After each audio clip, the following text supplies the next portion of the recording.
Welcome back. As we said earlier, we are going to shed more light on Haya Karima, or Decent Life Initiative, the presidential initiative, which aims at changing the lives of more than 50 million Egyptians, particularly in the countryside, of course, to the better, via doing many things, via introducing good quality services in the education, health sectors, developing infrastructure, you name it. And it's taking place now for years to shed more light on the goals, on the achievements which took place on the ground, on the tomorrow of this initiative. We are very much delighted to have with us via phone Dr. Amany Heula, the chairwoman of an Egyptian NGO. A very good morning to you, Dr. Heula. Good morning and Happy New Year. Happy New Year to you, dear. And as I said, we are speaking about Decent Life Initiative. And, you know, I like the term, changing the face of life for many Egyptians. And the word many here really refers for millions of Egyptians. To what extent do you think that Decent Life Initiative already succeeded in doing so? And how do you see its future? Actually, we can say not only many Egyptians, we can say most of the Egyptians, actually, because the majority of people are affected, even directly by direct help or even indirectly by improving the environment of the life, which even affects the different categories by having a peaceful environment. Mm-hmm. And to continue with that, you know, so many people feared in the first stages, of course, that the state is going that hard or let us say that serious in going on with the mega national projects, with developing the infrastructures, with the networks of roads and access and bridges all over the country. But still, this did not mean at all that Decent Life Initiative is not going to go hand in hand, in parallel. How do you see having this balance and implementing or applying this balance on the ground? Actually, after decades of we can say procrastination or postponing the promises and giving people false hopes, people lost their trust with all the words from the system. So now our regime actually makes something very different, which is they never talk until they achieve whatever they are giving promises of. So people start to believe, which is very important. To give people hope, it's a very, very important thing, even if you cannot achieve all the steps, but they trust they are in the track, which makes big difference in their way of thinking and in their attitude. Yeah.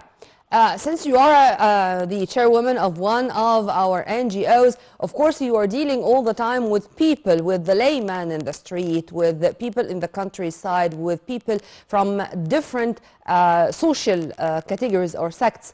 How do you see their reception to a Decent Life Initiative, how they evaluate it, and to what extent do you think that they do have now the full trust in all the promises made by the initiative?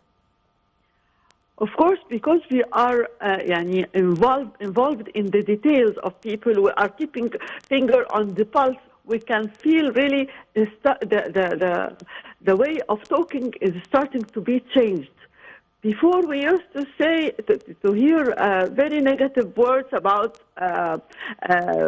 any promises they are given, but now they start to ask when. They start to hope, they start to dream. Even the way of thinking is suffused with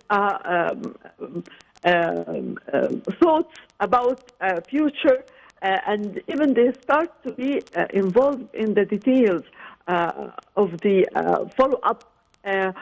For example, the most important question I used to have: when are the what do you call it? The the housing ministry used to get every now and then the number of flats available for people to be offered. But they are now following up and very interested to know when, because they have hope to change their life, to have new places to go and to find a new life. And here comes the full cooperation and coordination among state concerned bodies, the private sector, and the NGOs. How do you see the importance of this coordination and how it is implemented on the ground? Of course, like we used to say, unity is power. When we are working together, we achieve much more results in much less time. This helps a lot, especially because official paper will not show all the details. There is the spirit of the subjects or the life of people, which will not be obvious through the papers only. They need somebody who is knowing everybody by themselves, who is involved in their life, because some of them have dignity which makes him doesn't ask or demand a lot, while others are little bit trying to get more than their rights. The coordination between the governmental sector and the our NGOs are very important to achieve better, we can say, better way to achieve justice. Yeah. And we hope that this is going to continue on the right path, inshallah, or for us, or for the Egyptian people, or for the new Egypt, the new republic. Mrs. Amany Heula, chairwoman of one of our NGOs, an Egyptian NGO, thank you very much for your input, and have a very good day and Happy New Year once again. Well, by this we come to the end of our very first episode of The Breakfast Show in 2023.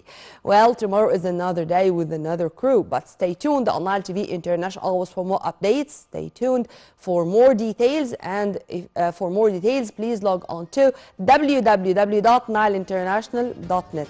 Many thanks for watching. Happy New Year. This was Nirmina Abdurrahman.